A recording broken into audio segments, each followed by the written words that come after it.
মুসলমান পেলে তাকে সালাম দেয়, কারণ সালাম এমন দোয়া আল্লাহ রহমত, বরকত এবং ক্ষমা একে অপরের জন্য চাওয়া হয়। এর বিনিময়টা যখন হয় তখন আল্লাহ পাক উভয়কেই মাফ করে দেয়। এই জন্য সালামটা পৃথিবীর সর্বোত্তম ইবাদত, সর্বোত্তম কাজ। এটা আমরা ভুলে গেছি। আল্লাহ পাক আমাদেরকে সালাম বেশি বেশি করে দেবার এবং নেবার জন্য তৌফিক দান করে। আমিন। আসসালামু আলাইকুম ওয়া রাহমাতুল্লাহি ওয়া বারাকাতুহু। ওয়া আলাইকুম আসসালাম ওয়া রাহমাতুল্লাহি ওয়া বারাকাতুহু। দেখুন, এই সামান্য কথাটুকু আমি বললাম, আপনাদের মধ্যে একটি স্পিরিট তৈরি হয়। এই স্পিরিট তৈরি হয় যখনই বান্দা কোরআনের কাছে আসে, রাসূলের হাদিসের কাছে আসে, তখনই দুর্বল ইমানের ব্যাটারিটা চার্জ হয়ে যায়। আর চার্জ হলেই তখন কিন্তু আলোকিত হয়ে যায়। সুবহানাল্লাহ। এই সুবহানাল্লাহ শব্দটিও একটু জোরে বলবেন, কারণ এই শব্দটি ছাড়া কোনো ইবাদত হয় না। এই যে সুবহানাল্লাহ বললেন, এটা এমন একটি শব্দ যে শব্দ ছাড়া ইবাদত হয় না। যখনই আপনি আল্লাহু আকবার বলে হাত বেঁধেছেন সালাতের উদ্দেশ্যে, সঙ্গে সঙ্গে বলতে হয়েছে সুবহানাকাল্লাহ ওয়া বিহামদিহি ওয়া তাবারাকা ইসমুক। সুবহানাল্লাহ বলতে হয়। রুকুতে গেছেন তো সুবহান রাব্বিয়াল আযীম, সিজদায় গেছেন তো সুবহান রাব্বিয়াল আ'লা। সুবহানাল্লাহ ছাড়া কোনো রুকু নাই, সিজদা নাই, ইবাদত নাই। নামাজের শুরু সুবহানাল্লাহ, এর বিকল্প কিছু নাই। এই জন্য হাদিসে বর্ণনা এসছে যে এমন দুটি কথা আছে আল্লাহর অতি প্রিয়, বান্দা যদি জবানে বেশি করে বলে, নিজ দায়িত্বে আমলনামা ভারী করাইয়া ওই বান্দাকে আল্লাহ জান্নাতে পাঠাইয়ে দেবে। সুবহানাল্লাহ। কালিমাতানি হাবিবাতানি ইলা রাহমানি খাফিফাতানি আলা লিসান সাকিলাতানি ফিল মিজান সুবহানাল্লাহি ওয়া বিহামদিহি ওয়া সুবহানাল্লাহিল আযীম। রাওয়াহুল বুখারী। দুইটি কথাই আল্লাহর ভালোবাসার জন্য যথেষ্ট। এই জন্য সুবহান নামটা আল্লাহ বড় পছন্দ করেন। এই জন্য পৃথিবীর সমস্ত কিতাবের মধ্যে অধ্যয়ন করে 4টি তাসবিহ পাওয়া যায়। কয়টা? তার নাম্বার 1 হলো সুবহানাল্লাহ। নাম্বার 1 কি? সুবহানাল্লাহ। তারপরে আলহামদুলিল্লাহ, লা ইলাহা ইল্লাল্লাহ, আল্লাহু আকবার। লা ইলাহা ইল্লাল্লাহ কিন্তু প্রথমে আনেন, আলহামদুলিল্লাহ প্রথমে আনেন। তাসবিহ প্রথম হলো সুবহানাল্লাহ। এই জন্য আমরা সুবহানাল্লাহ যদি বলি, তাহলে আমাদের কাজটা আল্লাহ কি করবে? খুশি হয়ে আমলনামা নিজ দায়িত্বে ভারী করাইয়া আল্লাহ জান্নাতে পাঠাবার, নিজ দায়িত্বে আল্লাহ আমাদের জান্নাতে পাঠাবেন। সুবহানাল্লাহ। অর্থাৎ এই তাসবিহটা যিনি পাঠ করবেন, তিনি আল্লাহর মেহমান হয়ে যাবেন, তার দায়িত্বটা আল্লাহ নিয়ে নেবেন। সুবহানাল্লাহ। হিসাব বিকাশ নাই, যার দায়িত্ব আল্লাহ নেয় তার কি হিসাব বিকাশ আছে? এই জন্য আল্লাহর মেহমান যদি হতে চান, অপরাধী বা আসামি না হইয়া, তাহলে সুবহানাল্লাহ তাসবিহটা বেশি করতে হবে। সিজদাতে গিয়া যতবার সুবহানাল্লাহ বলবেন, সুবহান রাব্বিয়াল আ'লা বলবেন, রুকুতে গিয়া সুবহান রাব্বিল আযীম বলবেন। আপনি আলাইহিস সালামের দেখা যেত এক রুকুতে ঘন্টা পার হয়ে গেছে, এক সিজদায় 2 ঘন্টা পার হয়ে গেছে। কি করতে? এই তাসবিহ মসজিদ মখতারি। সিজদা দাও, আল্লাহ প্রিয় হয়ে যাও, আল্লাহ নৈকট্য লাভ। আর কারণ রুকুকারীদের সাথে রুকু করো। সেই রুকুকারী কারা? তারা হলো রাসূলের নবীগণ, যেভাবে রুকু করতেন। আমরা তো 2 মিনিটের মধ্যেই রুকু সিজদা সব শেষ সেরে ফেলে, পারলে আধা মিনিটের মধ্যে নামাজ 2 রাকাত শেষ করে চলে যেতে পারি, কিন্তু আসলে না। আল্লাহর প্রিয় ভাজন যারা, তাদের মধ্যে ধৈর্য, সবর এবং আল্লাহ কি চায় সেটা থাকতে হবে। যাই হোক, আলহামদুলিল্লাহ, সকলে একটু তফসিল করি। আল্লাহুম্মা সাল্লি আলা মুহাম্মাদ ওয়া আলা আলি মুহাম্মাদ। محمد كما صليت على إبراهيم وعلى آل إبراهيم إنك حميد مجيد اللهم بارك على محمد وعلى آل محمد كما باركت على إبراهيم وعلى آل إبراهيم إنك حميد مجيد. استغفار করি আস্তাগফিরুল্লাহ রাব্বি মিন কুল্লি যামবিন ওয়া আতুবু ইলাইহি লা হাওলা ওয়ালা কুওয়াতা ইল্লা বিল্লাহিল আলিয়্যিল আযীম। আল্লাহ কাছে আমরা একটু দোয়া করছি, আল্লাহ আজকে এমন কিছু কথা আমাদের বলবার এবং শুনবার যেন তৌফিক আল্লাহ দান করেন, যে কথাগুলোর দ্বারা আমরা দুনিয়াতে ফায়দা পেতে পারি আর আখিরাতে নাজাত পেতে পারি। সকলে বলি আমিন। প্রিয় হাজির, আলোচনার শুরুতেই আজকে আপনাদের এখানে ধারাবাহিক তাফসীর মাহফিল প্রোগ্রাম হয় এটা আমার জানা ছিল, তবে আমি আমাদের সাইফুল ভাইয়ের কাছ থেকে শুনেছি যে হুজুর আপনি ঢাকা থেকে আসেন আর যান, মাঝখানে দেখা সাক্ষাৎ হয়, আবার কখনো হয় না। আপনার বাবারও আর শুনেছি মেলা, এই হলো যান। আপনি থাকেন ঢাকায়, আমরা থাকি ফাঁকায়, হয় না কেউ দেখায়, কি একটি সমস্যা। আপনাকে যখন পাইছে একদিন একটু তাফসীর করে শোনা। তো উনি আমার মোবাইলে মেসেজ করে পাঠিয়েছেন যে 259। আমি গুনাহগার দেখার সময় দেখেছি 269, মানে 5টারে 6 দেখছি। আমি ভুল করছি, এই ভুলটা কার? আমার দেখার ভুল। তাহলে আমার মতো হুজুরেও ভুল হয় না হয় না? হ্যাঁ। রাসূল পাক সাল্লাল্লাহু আলাইহি ওয়াসাল্লামের সাহাবা হযরত আবু হুরায়রা রাদিয়াল্লাহু তাআলা আনহুর কাছে জিজ্ঞেস করা হয়েছিল, সাহাবাগণ রাসূলের ইন্তেকালের পর যে মানুষের বাচ্চাকে ইনসান শব্দ দ্বারা নামকরণ কেন করা হলো? ইনসানের মূল ধাতু হলো নিসিয়ুন মানে হলো যারা ভুল করছে, ভুল করবে। It will be continued. لأن الإنسان مركب على الخطأ والنسيان. لماذا؟ এর কারণ হলো বনি আদম ভুলের উপরেই প্রতিষ্ঠিত। ভুল করছে, ভুল করবে, আর ভুল করার পরেও আবার মনে করি না, অস্বীকার করে, নিজের বেখেয়ালেও করে, আবার নিজের ইজ্জত বাঁচানোর জন্য করে। এই ভুল করে বলেই আদম সন্তানের নাম করা হয়েছে নাস, মানে ভুল করতে वाला। जो ভুল করতা है क्या करेगा, যে ভুল করেছে এবং করবে। এজন্য আল্লাহ পাক মানুষের নামকরণ করেছেন ইনসান, আর আল্লাহ নিজের নাম করেছেন রহমান, দয়া করেন। ক্রমাগত যিনি দয়া করে যাচ্ছেন, যত ভুলই করুক দয়া, যাও তোমাকে এক্সকিউজ করে দেওয়া হলো, তোমাকে মাফ করে দেওয়া হলো, যাও মাফ করে দেওয়া হলো, মাফ করে দেওয়া হলো। Every movement, every day, every time Allah আমাদেরকে মাফ করতেইছে, দয়া করতেইছে। রহমতি ওয়াসিআত কুল্লি শাই, রহমত দিয়েই, দয়া দিয়েই আমাদেরকে আল্লাহ বেষ্টন করে রেখেছে। নইলে আমাদের চলা, বলা, ওঠা, বসা কোনো কিছুই সম্ভব ছিল না। ইটস কোয়াইট পসিবল, এটা সম্ভব ছিল না। যাই হোক, আমি প্রস্তুতি নিয়ে এসেছি মানসিকভাবে, সেটা হলো 269 নম্বর আয়াতের আপনি তাফসীর শোনাব। এখানে আসার পরে আমি মোবাইল দেখতেছি 59। তা আমি আপনাদেরকে কথা দিচ্ছি, যদি আল্লাহ আমাকে তৌফিক দেয় 69-এর তাফসীর আমি আপনাদেরকে, 59-এর তাফসীর আমি আপনাদেরকে শোনাবো। তবে যেহেতু প্রস্তুতি নিয়ে এসেছি আমি 69-এর, এখানে মানব জীবনের বেসিক কিছু বিষয় আছে প্রত্যেকটা শব্দের ভিতরে, কারণ কোরআন তো মহাসমুদ্র। এই কোরআন কি?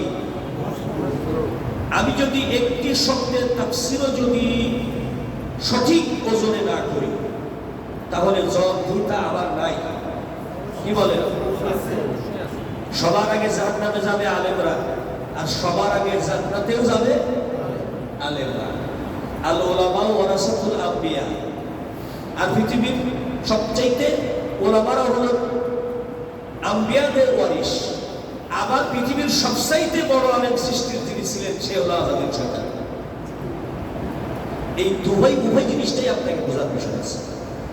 আমি নামাজের পরে একটু সময় মাঝখানে বিরতি নিয়ে চিন্তা করলাম কি করি। আমার অন্তর বলছে প্রস্তুতি যেটা নিয়েছো ওইটাই বলো, প্রয়োজন হলে বাকিটা যেটা বাকি আছে ওটা আরেকদিন বলবো, কিন্তু প্রস্তুতি যেটা নিয়েছো সেটা বলো। কারণ প্রস্তুতি ছাড়া ছাত্রদেরকে পড়ানো ভালো শিক্ষকের কাজ না। আমি যদিও এখানে ছোট্ট মানুষ, আমার বাবার বয়সী অনেকে এখানে আছেন, still learn the teacher or students.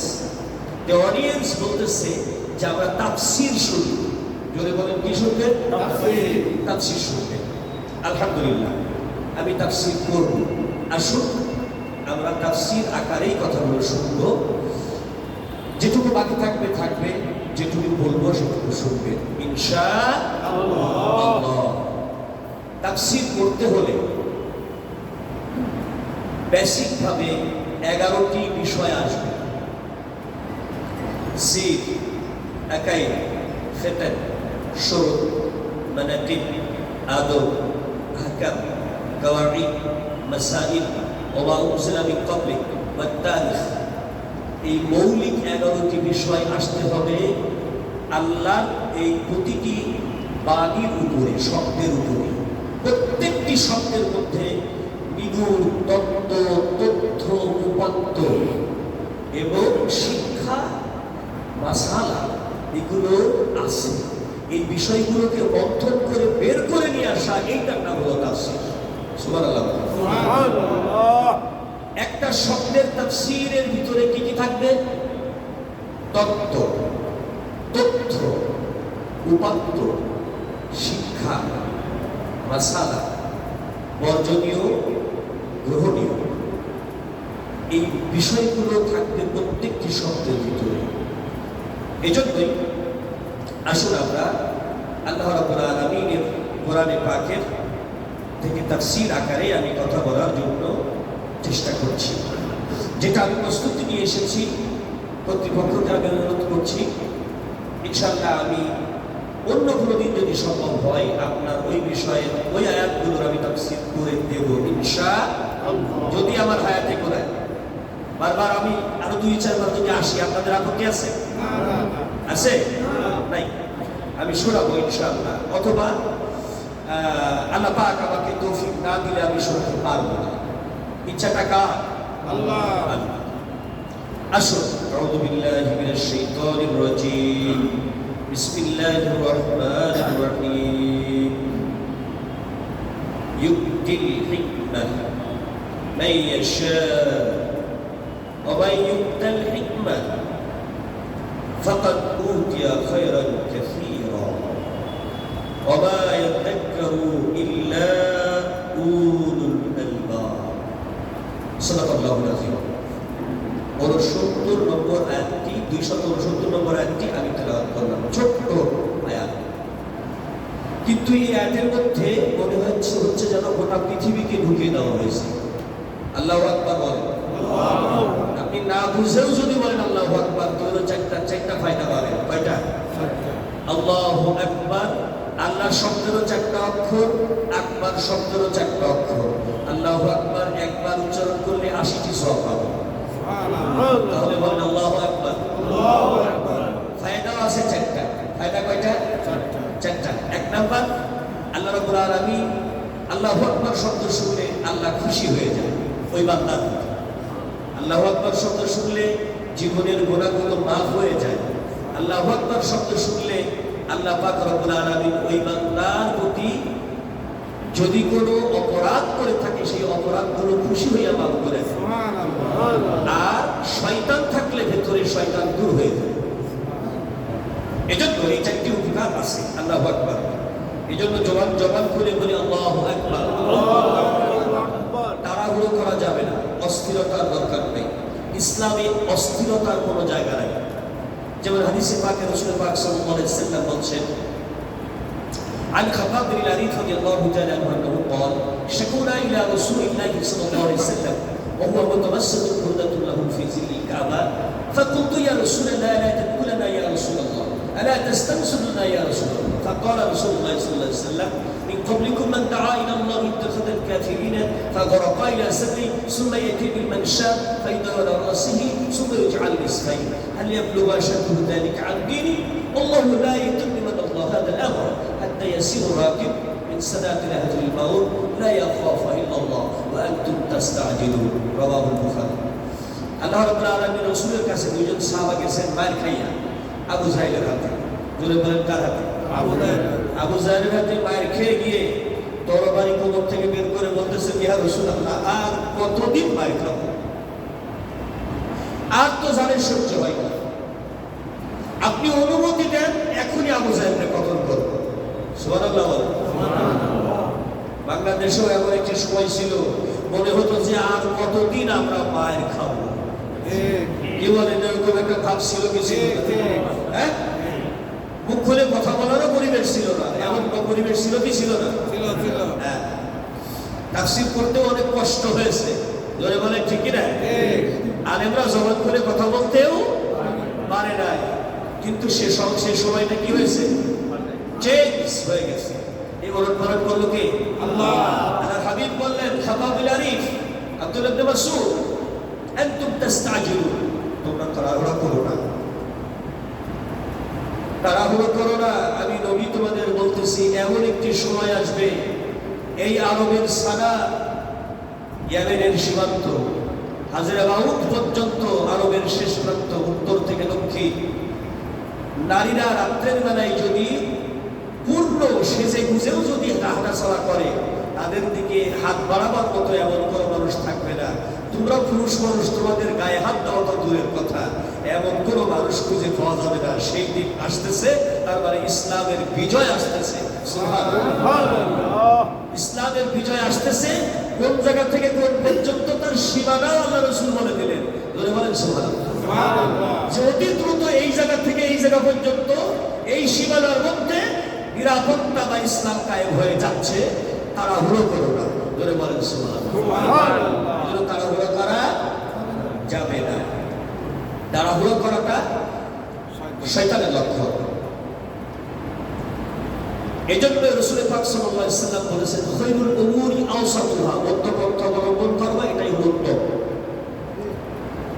আর কোরআনে পাকে আল্লাহ রাব্বুল আলামিন আমাদের বলছেন ওয়া জাআলনাকুম উম্মাতুন ওয়াসাত লিতাকুনু শুহাদাআ আলান নাস ওয়া ইয়াকুনা আর-রাসূলু আলাইকুম শাহীদা হে আমার ঈমানদারেরা তোমাদেরকে আমি আল্লাহ মধ্যপন্থী জাতি হিসাবে পৃথিবীর বুকে প্রতিষ্ঠা দিয়েছি আর তোমরা যদি মধ্যপন্থা অবলম্বন করো উগ্রতা নয় জঙ্গিবাদ নয় বাড়াবাড়ি নয় তোমরা যদি মধ্যপন্থা অবলম্বন করে চলো গোটা পৃথিবী তোমাদেরকে দেখে শিখবে ওয়ায়াকুনা রাসূলু আলাইকুম শাহীদা আর তোমার রাসূল তোমাকে শাফায়াতের জন্য দাঁড়ায় থাকবে সুবহানাল্লাহ তোমার রাসূল অপেক্ষা করবে তোমাকে শাফায়াতের জন্য সুবহানাল্লাহ বলেন সুবহানাল্লাহ তাহলে আমরা জাতি হিসাবে মধ্যপন্থী আমরা জাতি হিসাবে কি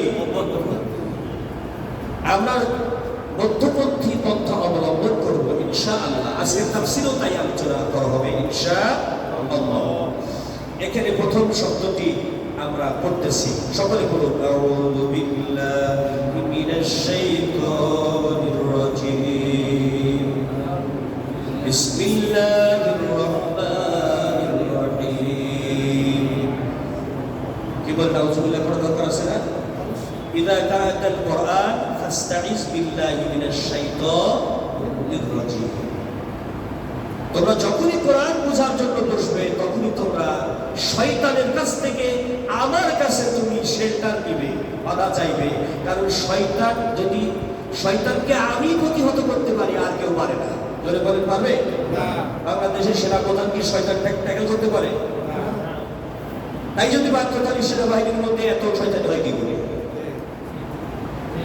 বাংলাদেশের প্রেসিডেন্ট সাহেব কি শয়তানকে ঠেকাতে পারে তাই যদি হয় তাই বাংলাদেশে এত শয়তানি হয় কি করে শয়তান ঠেকাতে পারে একজন কে সে আল্লাহ এই জন্য আপনাদের কাছে এই জায়গায় একটা ছোট্ট প্রশ্ন করি আপনারা বহুদিন ধরে তাফসীর শুনছেন I want to answer up this question আপনাদের কাছে আমি জানতে চাই কোরআন বুঝতে বসলে, কোরআন পড়তে বসলে শয়তান পালায় যায় না শয়তান আক্রমণ করে? কোনটা?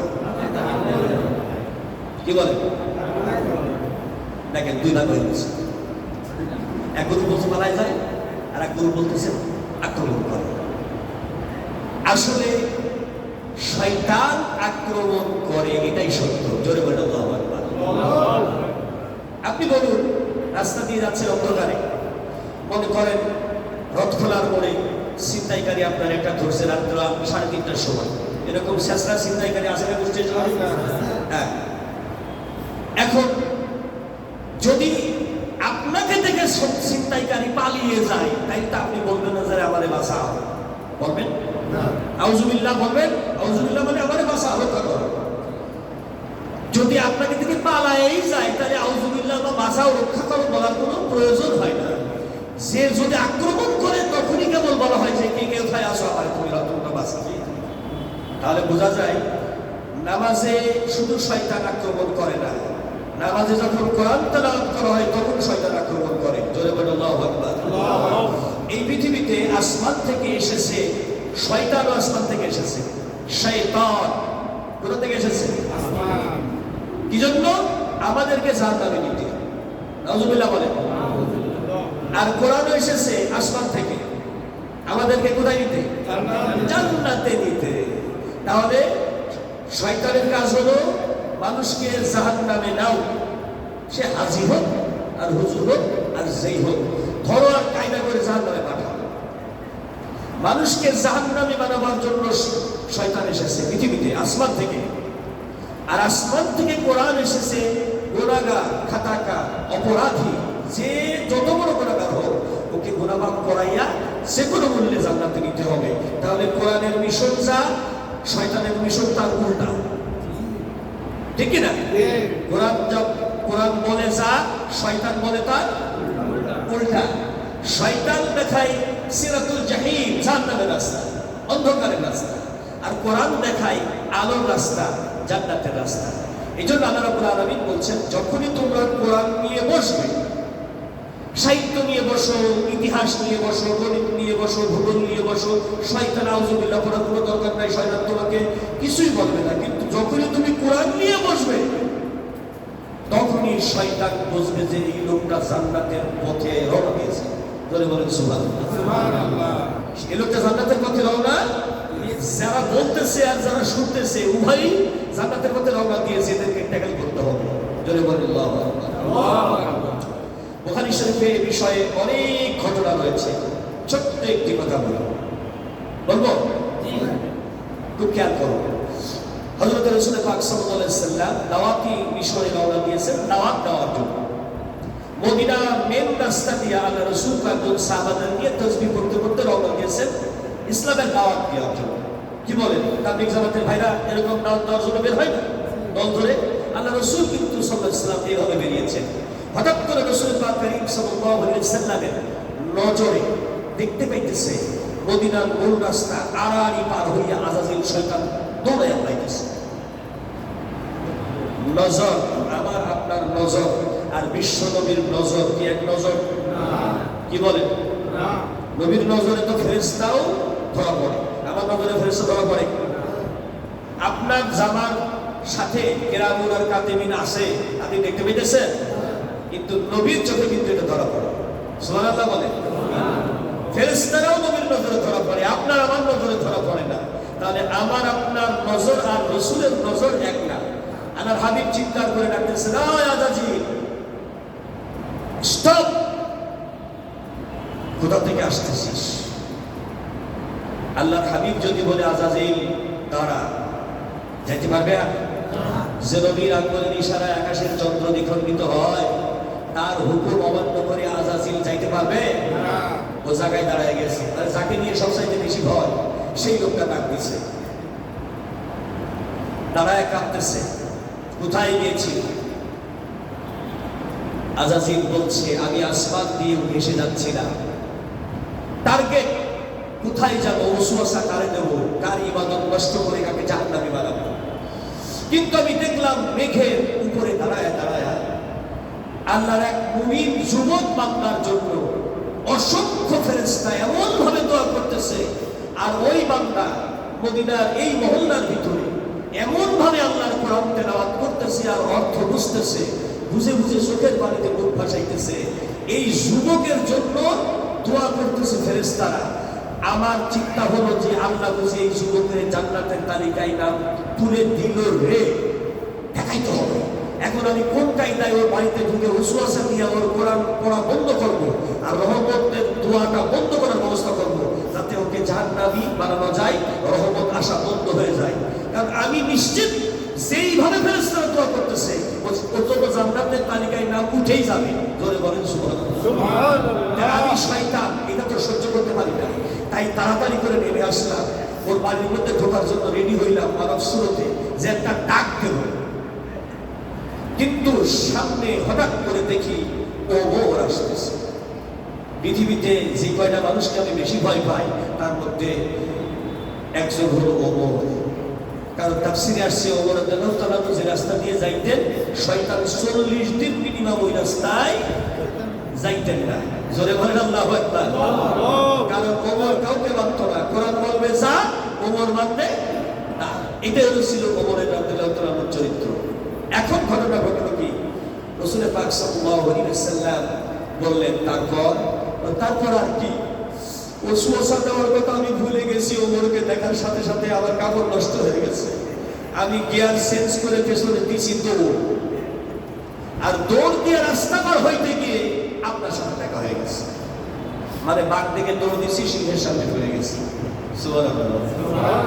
ইয়া রাসূলুল্লাহ, এখন আপনি কি বলেন? তুই দূর হ। এই কথাটুকু শোনার জন্যই শয়তান বসেছে, দাঁড়িয়েছিল। কারণ দূর হওয়ার অনুমতি দিয়ে দিল, শয়তান চলে গেছে।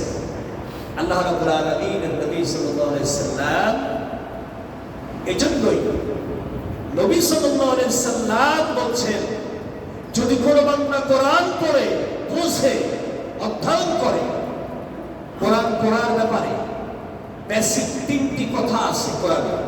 একটা হলো তেলাওয়া, একটা হলো রতানা, একটা হলো কারাআ। জোরে বলেন সুবহানাল্লাহ। সবগুলোর অর্থই হলো অর্থ সহ বুঝে পড়া। কারাআ মানে অর্থ সহ বুঝে পড়া, তেলাওয়া মানে অর্থ সহ বুঝে পড়া, রতানা মানে অর্থ সহ বুঝে পড়া। কিন্তু আমরা বাঙালি বুঝি না, জানিও না, বুঝাইতে গেলেও ভেতর থেকে শয়তান বলে ওর উঠে যা, বোঝার দরকার নাই, বেশি বুঝতে পারার সমস্যা আছে, আমল করা লাগবে না। এই জন্যই অনেক মানুষ আমরা বুঝতে চাই না, আমরা বুঝিও না, এমনকি কি বুঝি না তাও বুঝি না। আমাদের অবস্থাটা হলো এরকম। তো এই জন্য আমাদের আউযুবিল্লাহ পড়তে হবে। এই জন্য বলেন কি করতে হবে? আউযুবিল্লাহ। সকলে বলুন আউযু বিল্লাহি মিনাশ শাইতানির রাজীম। বিসমিল্লাহির রাহমানির রাহিম। আমরা বিসমিল্লাহ বললাম কেন? দলিল আছে, এটারও তাফসীর আছে। সেটা হলো আল্লাহ প্রথম যখন পড়তে বলেছে, সেটা হলো আল্লাহর নাম দিয়ে পড়তে বলেছে। ইকরা বিসমি রাব্বিকাল্লাযী খালাক। পড়ো, কিন্তু তোমার আল্লাহর নামে পড়ো। জোরে বলেন সুবহানাল্লাহ। মানে আল্লাহর নাম নিয়ে পড়াটা আমাদের জন্য কর্তব্য, এটা ইবাদত। এই জন্য প্রতিটা সূরার প্রথমে বিসমিল্লাহ দেওয়া হয়েছে।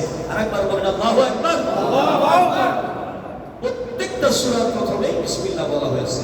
114টি সূরা, 114 বারই দেওয়া হয়েছে।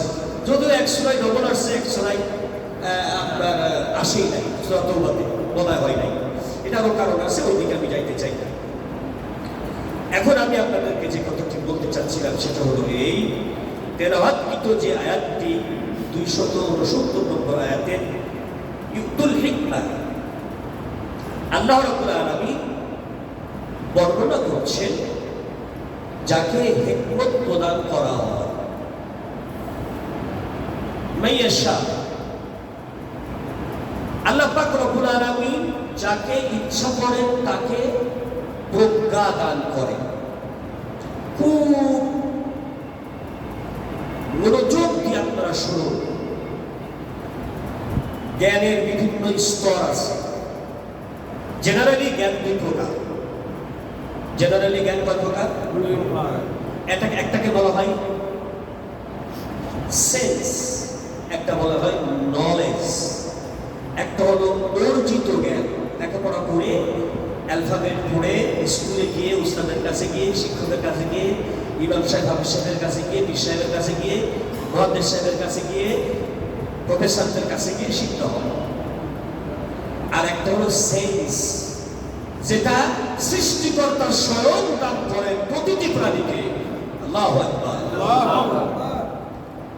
গরুর বাচ্চা জন্মের আগেই তার মেমোরিতে দেওয়া হয় মায়ের বাটটা কোন জায়গা আর কোন জায়গায় গিয়া গুঁতা দিয়ে শোষণ দিলে পেট ভইরা দুধ খাইতে পারবা, ওটা পেটের ভেতর থেকেই মেমোরিতে দিয়ে দেওয়া হয়। আর একবার বলেন সুবহানাল্লাহ।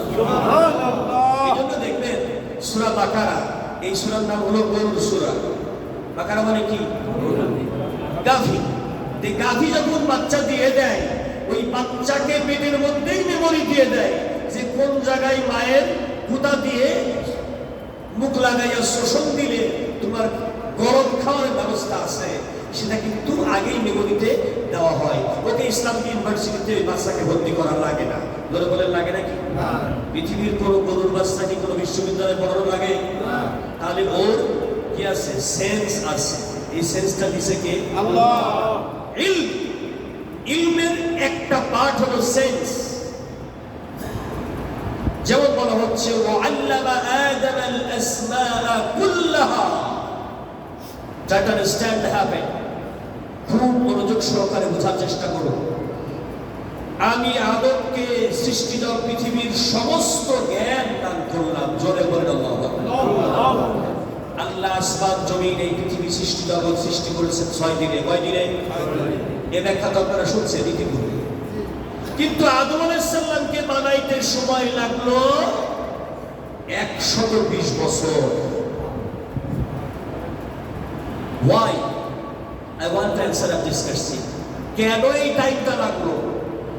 কারণ যদি 120 বছর সময় না লাগানো হতো, তাহলে আজকে পদ্মা সেতু মানুষের বাচ্চা বানাইতো না। ডারউইন ধরা পড়েছে এই জায়গায় যে কোনো ভাষা রপ্ত করার ক্ষমতা অন্য কোনো প্রাণীকে আল্লাহ দেয়নি। বান্দরের বাচ্চাকে যদি আপনি ইংরেজি ডিপার্টমেন্টে ভর্তি করেন আর সরকারি কলেজের ইংরেজি স্যার যদি ওকে 10 বছর ধরে নিয়মিত পড়ায়, বান্দরের বাচ্চা কি ইংরেজি কবিতা বলতে পারবে? কথা বলে। কিন্তু একটা মানুষের বাচ্চাকে যদি চিন্তা করেন যে 10টা ভাষায় ওকে শিখাবো, 10টা ভাষায় শিখতে পারবে। এই জন্য রহমান আল্লামাল কোরআন, আমি শিক্ষা দান করেছি কোরআন। খলাকাল ইনসান, আমি মানুষকে সৃষ্টি করেছি। খলাকা আল ইনসান, ইনসান শব্দের আগে আলিফ লাম ব্যবহার করা, ডেফিনিট আর্টিকেল ব্যবহার করে মানুষকে বিশেষায়িত করা হয়েছে। মানুষকে স্পেশালি আমি তৈরি করেছি। আল্লামাহুল বায়ান, মানুষকে আমি ভাষা শিক্ষা দিয়েছি। পৃথিবীতে প্রচলিত হাজার হাজার ভাষা আছে, কি বলেন নাই? বাংলাদেশে এমন কিছু বাংলা ভাষা আছে যেটা আমার বাপেরও বোঝার ক্ষমতা নেই। আছে না? আমি কক্সবাজার যখন একবার প্রথম মাহফিলে গেলাম, আজ থেকে প্রায় 17-18 বছর আগে কথা বলছি, আমাকে দাওয়াত দিল, গেলাম। যাওয়ার পরে ওদের খাওয়া দাওয়া আমাদের খ্রিস্টিয়ান খাওয়া দাওয়া তো একরকম না, এদের রান্না করার সিস্টেমই আলাদা। তো আমার সামনে যখন খাইতে দিন, ওই খাওয়ার পরে মোটামুটি আমার ছোট ঘরে যাওয়া আসা শুরু হয়ে গেল। ছোট ঘরে যাওয়া আসা শুরু হওয়া মানে বোঝাম তো, হ্যাঁ, ডাইরেক্ট হয়ে গেছে, খালি যাইতেছি আর আইতেছি। ইতিমধ্যে একজন মুরব্বী এসে আমার এই অবস্থা দেখে, স্থানীয় ব্যবসায়ী, তিনি আমাকে বলতেছে ইচ্ছা খারাপ ইয়ালা বা ঢাসা পাওয়া আমি তো কথাটা কি বললো, ভাষাগুলো শব্দগুলো বুঝলাম না।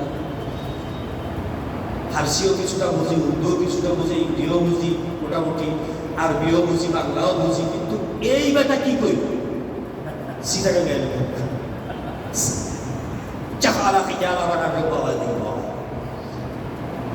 মানে বিশি কলা খেয়ে নাও, পেটে আসুক, ভালো হয়ে যাবে। আমাদের বাংলা ভাষাটাও কত রকমের ভাষা যে আছে তার কোনো শেষ নাই।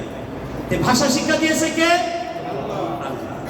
এখানে আল্লাহ রাব্বুল আলামিন বলছেন ইউতুল হিকমা, এই হিকমা হলো সর্বোচ্চ জ্ঞান। আরেকবার বলেন আল্লাহু আকবার। আমি জ্ঞানের দুইটা কথা বলেছিলাম, এক নম্বর হলো সেন্স, আরেকটা হলো knowledge. Sense is power, come from all powerful almighty Allah. Knowledge যদি আপনি এইটা পাওয়ার জন্য অর্জন করতে চান, তাহলে আপনাকে ইউ হ্যাভ টু অ্যাচিভ, আপনাকে অর্জন করতে হবে, পরিশ্রম করতে হবে, মাস্টারের কাছে যাওয়া লাগবে, পড়া লাগবে, বোঝা লাগবে, বসা লাগবে, খরচ করা লাগবে, পাতি খরচ করা লাগবে। ধরে বলেন ঠিক না? এই খরচ না করলে আপনি এই পাওয়ার পাবেন না। অর্থাৎ যা অর্জন করে নিতে হয়, কষ্ট করে, পরিশ্রম করে, টাকা খরচ করে, ভ্রমণ করে অর্জিত জ্ঞান, এটাকে বলা হয় নলেজ। আরেকবার বলেন সুবহানাল্লাহ। সেন্স কিন্তু অন্য প্রাণীদের আছে। প্রত্যেক প্রাণীর জগৎকে তারা চলে তাদের মতো করে, তাদের সেন্স আছে। পাখিরা জানে কেমনে উঠতে হয়, উটেরা জানে কেমনে মরুভূমি পানি দিতে হয়, ডলফিন জানে কেমনে সমুদ্রে সাঁতার কাটতে হয়। পৃথিবীর কোন সুইমিং পুলে তাকে সাঁতার কাটানোর প্রয়োজন নেই। কিন্তু মানুষের বাচ্চাকে আল্লাহ শিক্ষা দিয়েছে নলেজ, সেন্স এবং হিকমত। ওর চাইতে স্তর 3 স্তর উপরের জ্ঞান দেওয়া হয়েছে। আরেকবার বলেন সুবহানাল্লাহ। আগের আয়াতগুলোতে আলোচনা আছে, আমি সেই তাফসীরে আজকে যাচ্ছি না। ইব্রাহিম আলাইহিস সালাম কাবা ঘর বানাইলেন। কি বানাইলেন? বানাইয়া কি বললেন?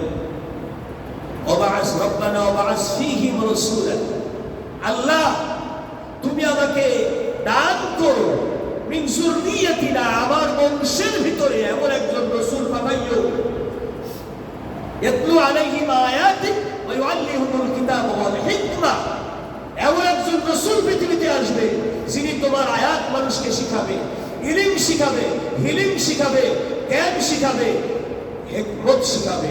হিকমত শব্দের অর্থ জ্ঞান, জ্ঞানের সর্বোচ্চ স্তর, বিশেষ জ্ঞান। এজন্য এই বিশেষ জ্ঞান যারা অর্জন করে তাদেরকে বলা হয় বিজ্ঞানী। আর একবার বলেন সুবহানাল্লাহ। বিজ্ঞান মানে কি জ্ঞান? বিশেষ জ্ঞান, নরমাল জ্ঞান। তাহলে কোরআন শরীফের মধ্যে প্রত্যেকটি অক্ষর, প্রতিটি শব্দ নরমাল নয়, এটা হলো বিশেষ জ্ঞানে পরিপূর্ণ। এই জন্য কোরআনের নাম কোরআনুল হাকিম। ধরে বলেন আল্লাহু আকবার। ইয়াসিনুল কোরআনিল হাকিম। আপনি যদি মনে করেন যে কোরআন শরীফ হলো মোল্লাদের পড়ার জিনিস, জি না। নাসার বিজ্ঞানীরা কোনদিন মঙ্গল গ্রহে রকেট পাঠাবার দুঃসাহস দেখাতে পারত না। রাসূল আকরাম সাল্লাল্লাহু আলাইহি সাল্লাম যদি মেরাজ ভ্রমণ করে আসমানি জ্ঞানের, আকাশ ভ্রমণের জ্ঞানের এবং বিজ্ঞানের দরজা উন্মোচন না করতেন। আরেকবার বলেন সুবহানাল্লাহ। এজন্য আল্লামা কাজী নসরুদ্দিন আল বাইজানি রাহমাতুল্লাহ আলাইহি বলছেন, জ্ঞানের দরজা উন্মোচিত হলো সেদিন মুহাম্মদ রাসূলুল্লাহ সাল্লাল্লাহু আলাইহি ওয়াসাল্লামের জন্ম হলো যেদিন। আবার জালালউদ্দিন সুয়ুতী রাহমাতুল্লাহ আলাইহি বলছেন, এই পৃথিবী চোখ দিয়ে জ্ঞান দেখতে পেল সেদিন, কোরআন নাজিল হলো যেদিন। তার আগে জ্ঞান বিজ্ঞানের জানলা দরজাই খোলা হয় নাই, সব বন্ধ ছিল। আরেকবার বলেন সুবহানাল্লাহ। মানুষ চাঁদে যেতে পারবে, চন্দ্র বিখণ্ডিত হবে, কিয়ামত আসবে, আসমান সম্পর্কে গবেষণা, কোন বিষয়ে আপনি বিজ্ঞানের যেদিকেই যান, যে দিকে আপনি বিচরণ করতে যান, টোটালটাই এসেছে কোরআন থেকে। আরেকবার বলেন সুবহানাল্লাহ। This is the Holi Quran, book of science. এটাই হলো কোরআনের মা, মাদার অফ সায়েন্স, কোরআনের মা।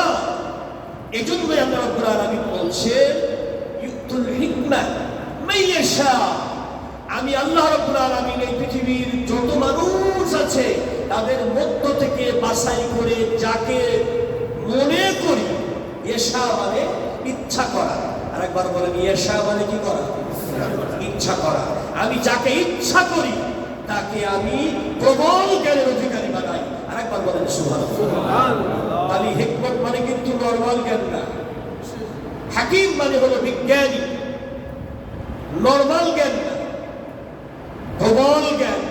এই প্রবল জ্ঞানের মধ্যেও তাদের উপরেও যারা চলে যায়, এই প্রবল জ্ঞানকে চর্চা করতে করতে করতে করতে করতে করতে একটা স্তরে চলে যায়, তখন তাদেরকে বলা হয় উলুল আলবাব।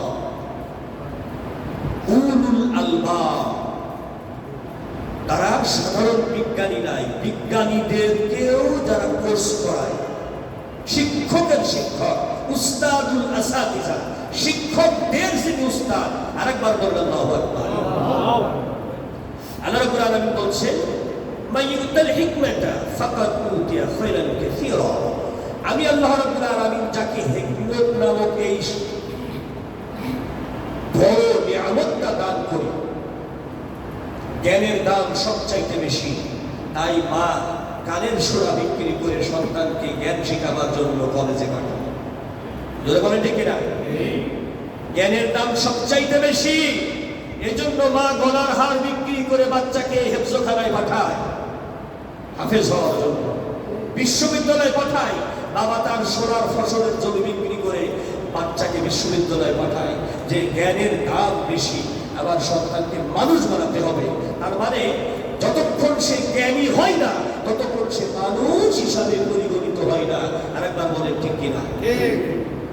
হাতিরাও বাচ্চা দেয়, স্ত্রী সমাজ করে, খায়, পায়খানা করে, পেশাব করে। মানুষও যদি তাই সেইগুলোই করতো, তাহলে মানুষ আর ওই হাতির মধ্যে পার্থক্য কিছুই থাকতো না। কুকুরেরাও তাই করে, শৃগালেরাও তাই করে, অন্যান্য প্রাণীরাও তাই করে। বাচ্চা দেয়, সংসার করে, যৌনাচার করে, ক্ষুধা নিবারণ করে, খাবার খায়, পেশাব পায়খানা করে, আবার ঘুমায়। কিন্তু হিকমত মানে যদি হয় থার্ড স্তরের জ্ঞান, আলবাব শব্দটির অর্থ হলো চতুর্থ স্তরের জ্ঞান, অর্থাৎ ফাইনাল স্তরের জ্ঞান। আরেকবার বলেন সুবহানাল্লাহ। খুব খেয়াল করতে হবে আপনাকে। যেমন মানুষের মধ্যে স্তর আছে, মুসলমানের মধ্যে স্তর আছে। মুমিন, মুমিন, এরপরে মুসলিম, এবার মুহসিনিন, মুহতাদিন, বিভিন্ন স্তর বা স্তর আছে। ঠিক এদের ভিতরে জান্নাতের স্তর আছে। এখন আমি জ্ঞানের কথায় আসি আপনাদের কাছে। আমি আপনাদেরকে বলেছিলাম জ্ঞান,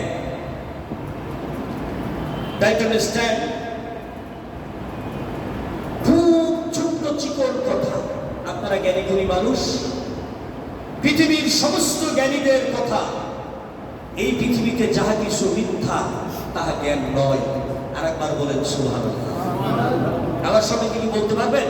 এই পৃথিবীতে, বলেন, এই পৃথিবীতে যা কিছু মিথ্যা, অসত্য, এটা জ্ঞান হতে পারে না, এটা জ্ঞান নয়।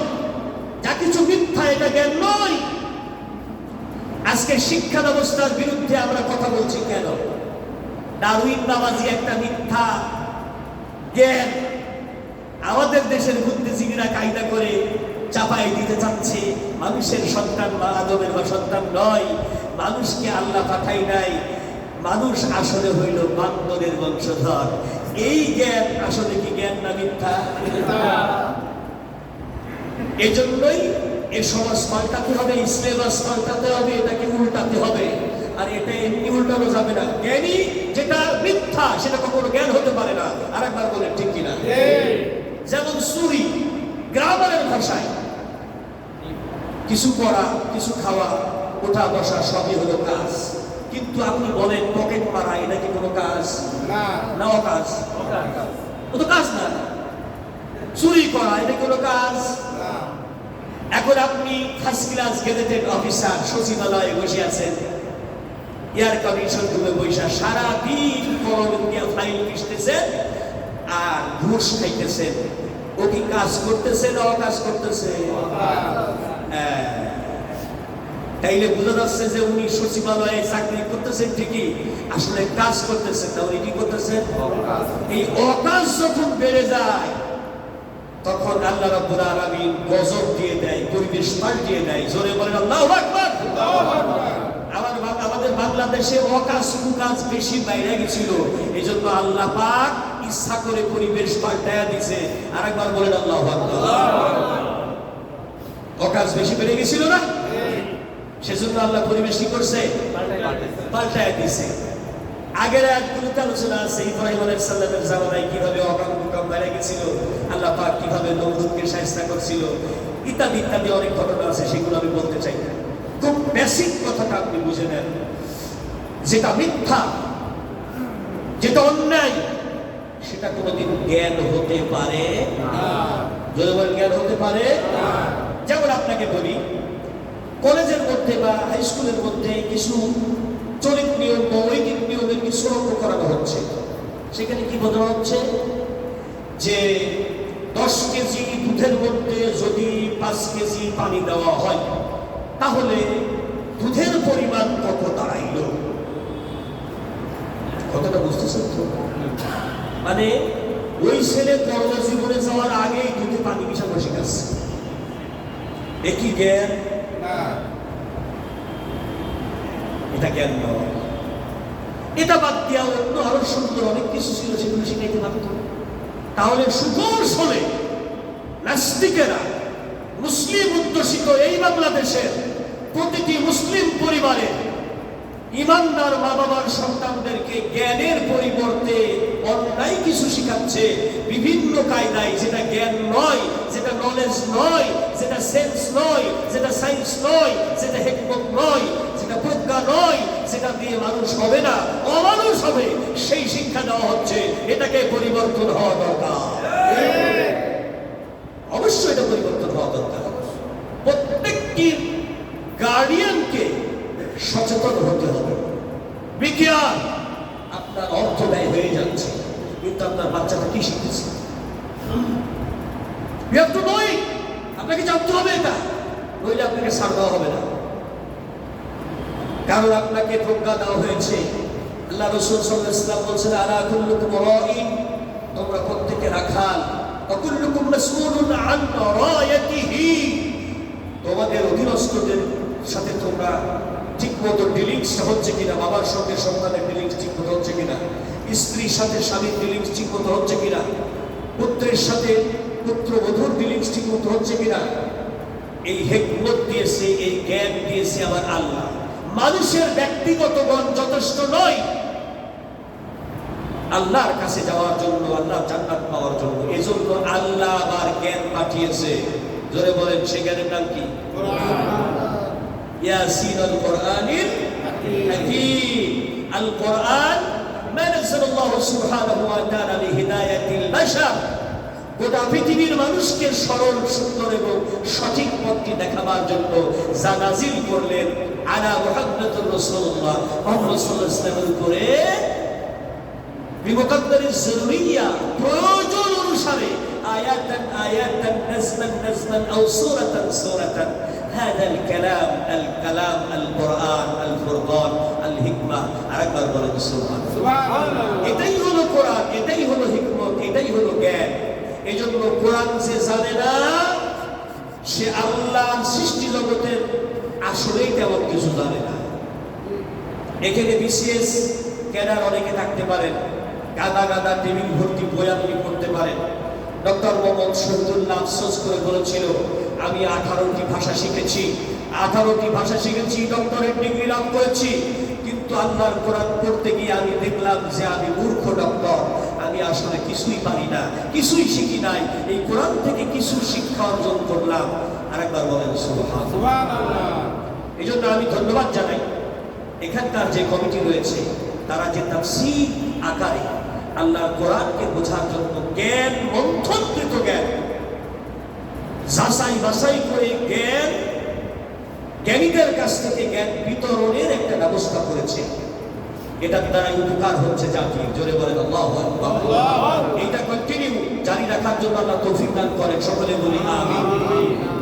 আল্লাহ রাব্বুল আলামিন বলছেন, ইউতুল হিকমাতা মাইয়াশা, আমি যাকে ইচ্ছা করি তাকে চরমতম জ্ঞান দান করি। ধরে বলেন সুবহানাল্লাহ। এখানে একটা হিসাব আছে যে আল্লাহ যাকে ইচ্ছা তাকে জ্ঞান দান করে। তাহলে ইয়াশা শব্দের অর্থ কি? আল্লাহর ইচ্ছা। ধরে বলেন কি? আল্লাহর ইচ্ছা। আমার জীবনের একটি গল্প শোনো। ইসলামিক ইউনিভার্সিটিতে আল হাদিস ডিপার্টমেন্টে আমি তখন সেকেন্ড ইয়ার। বয়সটা কেমন বুঝতে পারতেছেন? বিশ্ববিদ্যালয়ের সেকেন্ড ইয়ারের ছাত্রদের বয়স কেমন হয়? আমার সঙ্গে মোটামুটি 10-12 জন ছেলে পেলে আছে। তো আমরা শেখপাড়ার বাজারে একটা ভালো চায়ের দোকান ওখানে গেলাম। যে দেখি দাঁড়িয়ে এবং মোষ বোঝা যাইতেছে না, এইরকম গাঁজাখোর একজন বসে আছে। বুঝতে পারতেছেন তো আমি কাদের কথা বলতেছি? মানে দাঁত দেখার কোনো উপায় নাই, মোষ আর দাড়ি সমান। এরা হলো সাধু বাবা। কি বাবা? সাধু বাবা। ওরা আবার 30 পারা কোরআন মানে না, ওরা 90 পারা মানে। নাউজুবিল্লাহ বলেন। হ্যাঁ। তো এখন আমরা 10-12 জন সেকেন্ড ইয়ারের ছাত্র বলতেছি, দেখ এই সাধু বাবা বসে আছে। তাহলে এই কথা বলার সাথে সাথে সেই বয়সে একটু দুষ্টুমি ভাব থাকে। আমারও ছিল। ধরে বলেন ছিল না? আপনাদেরও বয়স এরকম ছিল। ছিল কিনা? University first year second year মানে কি? তো হিসাব দিয়ে দিতে গাই যায়। বলছ আজকে সাধু বাবা কিন্তু যাচাই করি। পাশে বসার সঙ্গে সঙ্গে মনে হলো এমন দুর্গন্ধ, ছাগলকে খাসি না করলে এটাকে কি হয়? তার শরীরে মনে হয় সুগন্ধ না দুর্গন্ধ? মানে এর চাইতেও দুর্গন্ধ ওর শরীর। পাশে বসার কোনো উপায় নাই, বুঝাই যাচ্ছে সে প্রচন্ড গাঁজাখোর। নাউজুবিল্লাহ বলে। তো প্রথম প্রশ্ন আমাদের এক ভাই করলো, ওর বাড়ি সিরাজগঞ্জ। জিজ্ঞেস করতেছে, সাধু বাবা আপনারা গাঁজা খান কেন? তখন হাসি যে একটা দিল তা বোঝা গেল, কিন্তু মোষের জ্বালায় দাঁত দেখা গেল। কথাটা বুঝতে পারতেছেন? উনি বলতেছে, বাবা রে, গাঁজা আল্লাহর নিয়ামত, আল্লাহর একটা নিয়ামত। আল্লাহ যাকে ইচ্ছা করে তাকে খাওয়ায়, আর ইচ্ছা না করলে তার সবই তো তার ইচ্ছায় হয়। তার ইচ্ছা ছাড়া তো আমরা খাইনি। আল্লাহ খাওয়াই, তাই আমরা খাই। তাহলে কথাটা বুঝতে পারছেন? তাহলে এখানে ইয়াশা বলতে যদি আল্লাহর ইচ্ছা হয়, তাহলে বলতে দেখা যায় মাইয়াশা। ও আবার বলতেছে মাইয়াশা ফাআলুল লিমা ইউরিদ। আল্লাহ যা ইচ্ছা তাই করে, যাকে ইচ্ছা আল্লাহ তাকে দান করে। আল্লাহ যাকে ইচ্ছা রাজত্ব দেয়, যাকে ইচ্ছা রাজত্ব কেড়ে নেয়। ধরে বলে ঠিক কিনা? কয়েকদিন আগে আপাকে দিয়েছিল, আল্লাহ কারিম নিয়ে এখন ভাই হাতে দিয়ে দিয়েছে। কথা এক ভাই হাতে দিয়ে দিয়েছে। আবার দেখা যাবে হয়তো ওই ভাইও চলে যাবে, আর এক ভাই হাতে চলে যাবে। কি বলেন? ক্ষমতা এরকম চলে যায়। এই সাধু বাবা বলতেছে যে আল্লাহর নিয়ামত। গাঁজা বলে আল্লাহর নিয়ামত। বলছে আল্লাহর নিয়ামত, আল্লাহ যাকে ইচ্ছা তিনি তাকে খাওয়ার তৌফিক দেন। তৌফিক না দিলে তো আমি খাইনি। আমি আল্লাহর ইচ্ছাই, পৃথিবী আল্লাহর ইচ্ছা ছাড়া পৃথিবীতে কিছু হয় না। বাবা তোমরা ভার্সির খবর বোঝো না? সাধু বাবা কত তো সত্য, আল্লাহর ইচ্ছা ছাড়া কিছু হয় না। ইতিমধ্যেই সিরাজগঞ্জের যে ছেলেটা ওকে প্রশ্ন করেছে, ওর পিছনে একটা কাবারি ভেঙে দাঁড়াইয়ে আছে, তা তো আমি জানি। সকাল করে একটা বাড়ি পিছনে যাই মারছে। তখন সাধু বাবা লাভ দুটো বলছে, এটা কি হলো? বলছে আল্লাহর ইচ্ছাই কেমন একটা হইল। আল্লাহর ইচ্ছা ছাড়া তো বাড়ি হইনি। আল্লাহর ইচ্ছা হয়েছে, বাড়ি আরম্ভ হলো। দোকানদার বলছে তুই তাড়াতাড়ি ভাগ, এরা ভার্সিটি সেরে ফেলি, তোর রাখবো, বিপদ আছে। ওরে বাবা রে, বলি বেটা তোর কি আল্লাহর ইচ্ছা হইল? কারণ অনেক মাইল খাইল, আল্লাহর ইচ্ছাই কাবারের বাড়ি খাইছে। সুবহানাল্লাহ বলবেন না? নাউজুবিল্লাহ বলবেন? সুবহানাল্লাহ।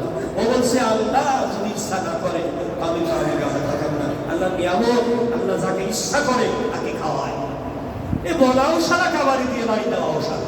বলছে কি হলো? বলছে আল্লাহর ইচ্ছাই কেমন একটা পড়ল, আরো পড়বে। তাহলে মাইয়াশা শব্দটির অর্থ আপনি করবেন যে আল্লাহর ইচ্ছায় যেমনি না যাও তেমনি না সিফতুলির কি দোষ, আমাদের কোনো দোষ নাই, সবই আল্লাহর ছায়াবাজিতে চলতেছে। কথা কি তাই? ইয়াশাউ শব্দটির অর্থ, বেসিক অর্থটা কি? বেসিক অর্থ হলো ইয়াশা মানে আল্লাহর ইচ্ছা। সেই ইচ্ছাটা একটি বেসিক অর্থ হলো আল্লাহর আইন। আল্লাহ ইচ্ছাটা এখন করিল, ইচ্ছা করেছে যেই দিন লোহে মাহফুজে আল্লাহর কোরআন লিখিত হয়েছে, তখন আল্লাহর ইচ্ছাটা ওখানে সন্নিবেশিত হয়েছে। চোরের হাত কেটে দাও, ডাকাতের ডান হাত আর বাম পা কেটে দাও, জিনাকারীকে দূরে মারো, আল্লাহর ইচ্ছাটা লিখিত ভাবে লোহে মাহফুজে লেখা হয়েছে। এটা হলো মাইয়াশা। আরেকবার বলুন আল্লাহু আকবার। ইয়াশা যেমন আপনি বলেন বিচারকের ইচ্ছাই বিচার, তাই না? বিচারকের ইচ্ছাই বিচার। বিচারক সব কিছু বাদী বিবাদী পক্ষ বিপক্ষ উকিলের জেরা সবকিছু শোনার পরে তিনি তার ইচ্ছা মতো দণ্ড দিবেন। আসলে কি তার ইচ্ছা মতো দিবেন না? বিচারকের এই ইচ্ছাটা লেখা রয়েছে কোথায়? Panel code. I repeat again, you have to understand this word. এই কথাগুলো আপনাদেরকে বুঝতে হবে।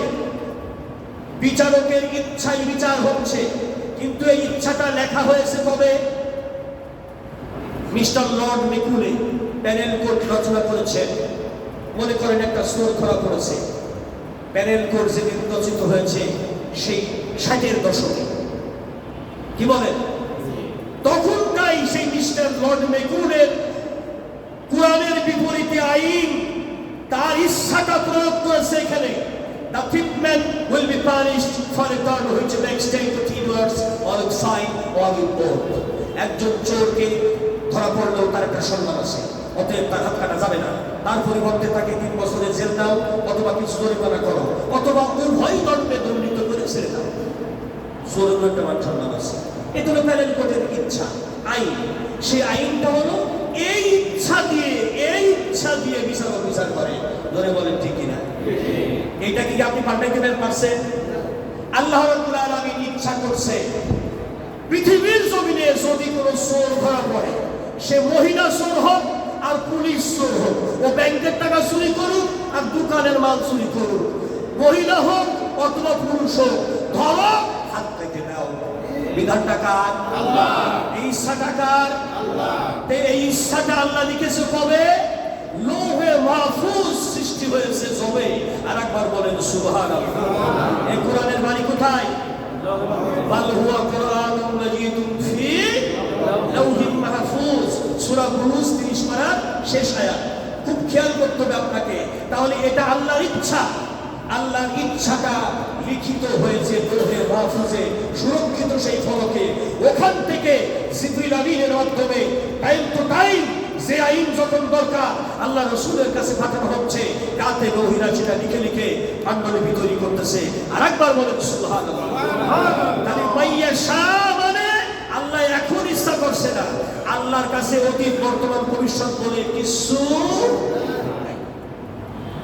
আল্লাহর কাছে সবই বর্তমান। আল্লাহর কাছে কি এই কথাটি কি অন্য কোনো মুফাসসির ইতিপূর্বে বলে নাই? আল্লাহর কাছে অতীত নাই, বর্তমান নাই, ভবিষ্যৎ নাই, সবই বর্তমান। অতীত আল্লাহ জানে না, ভবিষ্যৎ আল্লাহ জানে না, বর্তমান আল্লাহ জানে না। আমি আপনি জানি কোন ঘোরাটি অতীতের কথা মনে থাকে না, ঠিক কিনা? যেমন আমার মনে ছিল না, এটা 5 না 6, কিন্তু আল্লাহ তো এরকম হয় না, হয় আমার হয় আপনার। আরেকবার বলেন ঠিক না? এখন কথা হলো এই, তাহলে আল্লাহ রাব্বুল আলামিনের ইচ্ছা বলতে ইউতুল হিকমাতা মাইয়াশা, আল্লাহ পাক দান করেন মহা জ্ঞান তাকে যাকে ইচ্ছা করেন। এখানে ইচ্ছা মানে কি? ইচ্ছা হলো এই, ইকরা বিসমি রাব্বিকাল্লাযী খালাক খালাকাল ইনসানা মিন আলাক اقرأ وربك الأكرم الذي علم بالقلم আল্লামাল ইনসানা মা লাম ইয়ালাম।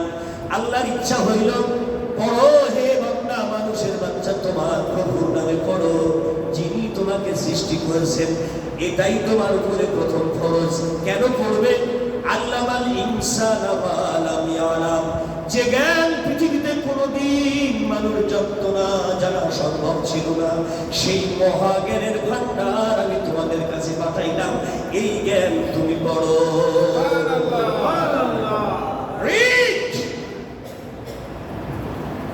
পড়ো তুমি তোমার প্রভুর নামে। যদি পড়ো, এটাই হলো আল্লাহর ইচ্ছা, যদি তুমি পড়ো তাহলে তুমি জ্ঞান অর্জন করতে পারবে। জোরে বলেন সুবহানাল্লাহ। তাহলে ইচ্ছা মানে আল্লাহর বিধান। আল্লাহর বিধানটা কি? তুমি পড়ো। এই জন্য রাসূল পাক সাল্লাল্লাহু আলাইহি সাল্লামকে প্রথম বলা হলো, ইকরা, তুই পড়ো। বলে আমি পড়তে জানি না। আবার বলা হলো, ইকরা, পড়ো, পড়তে জানি না। বলে ইকরা, পড়ো, পড়তে জানি না। এবার পড়ার ব্যবস্থা করে দেওয়া হলো। বুকে বুকে বুক লাগাই একটা চাপ দিয়ে যখন আল্লাহর রহমত ছেড়ে দেওয়া হয়েছে, এবার আল্লাহ রাসূল পাক সাল্লাল্লাহু আলাইহি সাল্লামের কলব জারি হয়ে গেছে, জবান জারি হয়ে গেছে। জোরে বলেন সুবহানাল্লাহ। সুবহানাল্লাহ। বলুন, আমার আপনার কলবের মালিককে আল্লাহ, আমার আপনার জিহ্বার মালিককে আল্লাহ। তাহলে আমার আপনার অন্তর জারি হতে পারে কার ইচ্ছায়? আল্লাহ।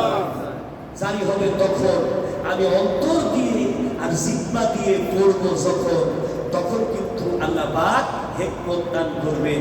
হিকমত আল্লাহ পাঠাইছেন ইয়াসিনুল কোরআনিল হাকিম। এই হাকিমকে পাঠানো হয়েছে, এখন পড়লেই ভেতরে ঢুকতে থাকবে। জোরে বলেন সুবহানাল্লাহ। বুঝলেই ভেতরে ঢুকতে থাকবে। তাহলে ইয়াশা শব্দটির অর্থ হলো আল্লাহর হুকুমটা ফলো করো, পড়ো এবং বোঝো।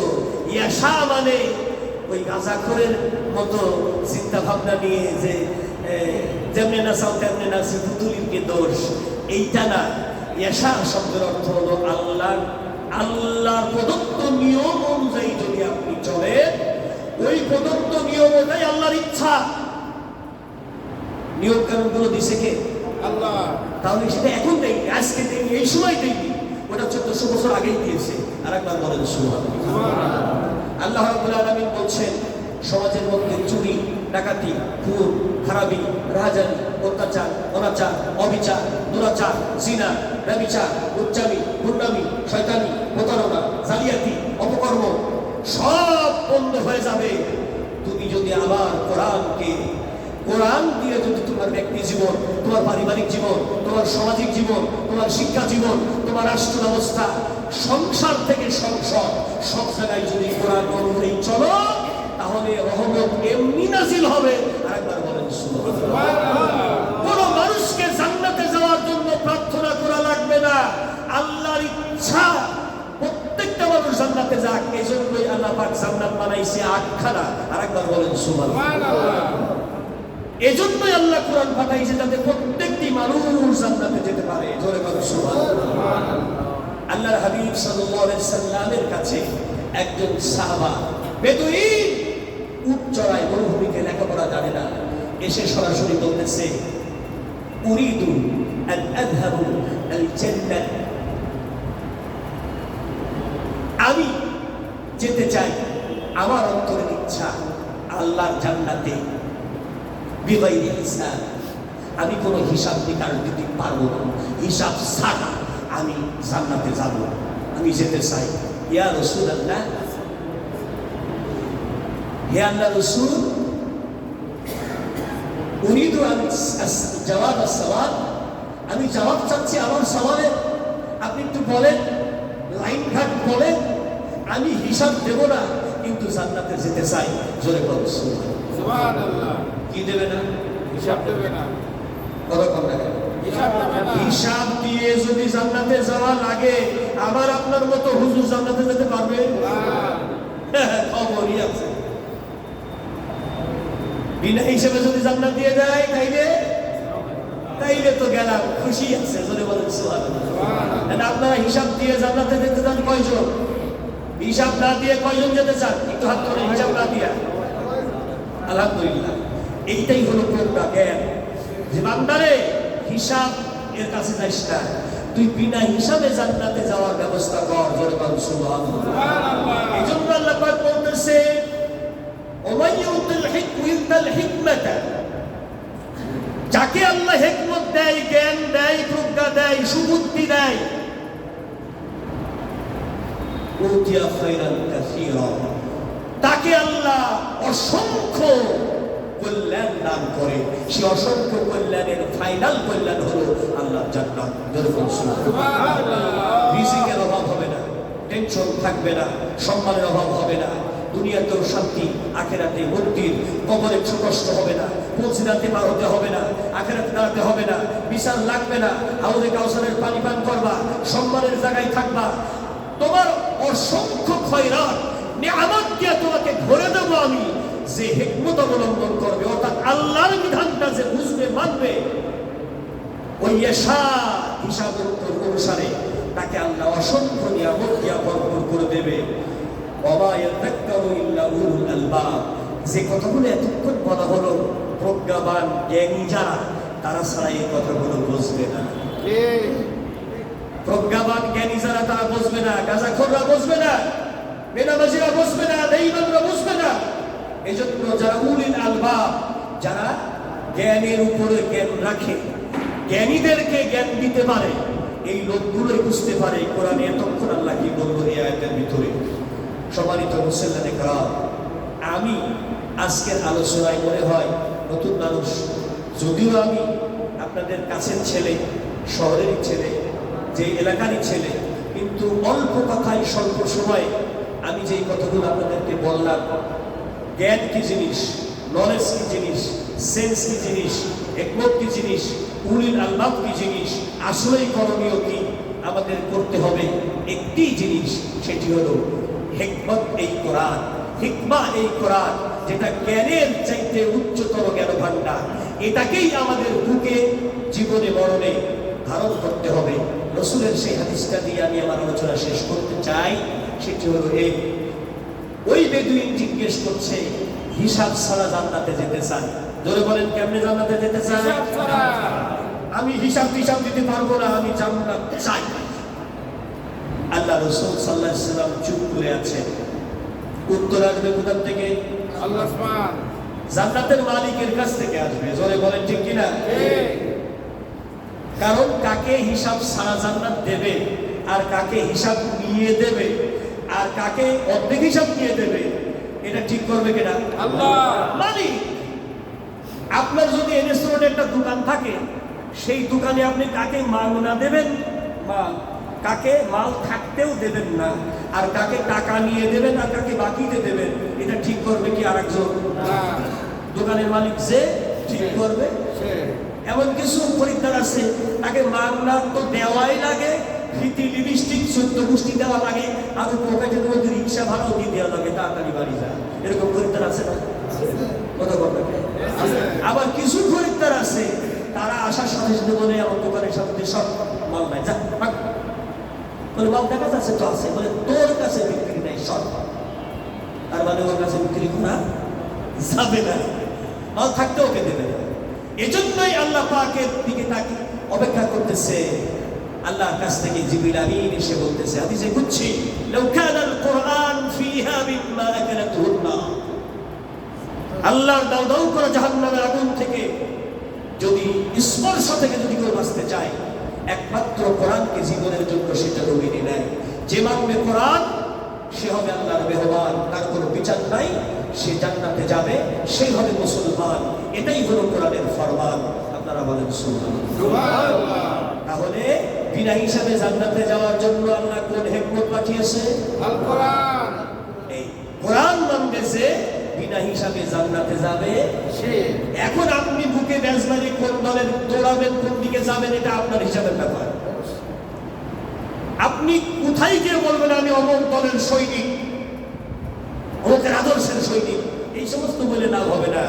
যদি আল্লাহর নিয়ামত পেতে চান জান্নাত, তাহলে লাগবে কি? একটাই জিনিস লাগবে, সেটা হলো কোরআনুল হাকিম। আরেকবার বলেন সুবহানাল্লাহ। তাহলে এতক্ষণ যেমন আমরা যা বললাম, এই কথাগুলো আমাদেরকে আমল করবার জন্য তৌফিক কামনা করতে হবে কার কাছে? আল্লাহ। আসুন আল্লাহর কাছে আমরা তৌফিক কামনা করি। আল্লাহুম্মা আমিন। আল্লাহুম্মা আমিন। রব্বানা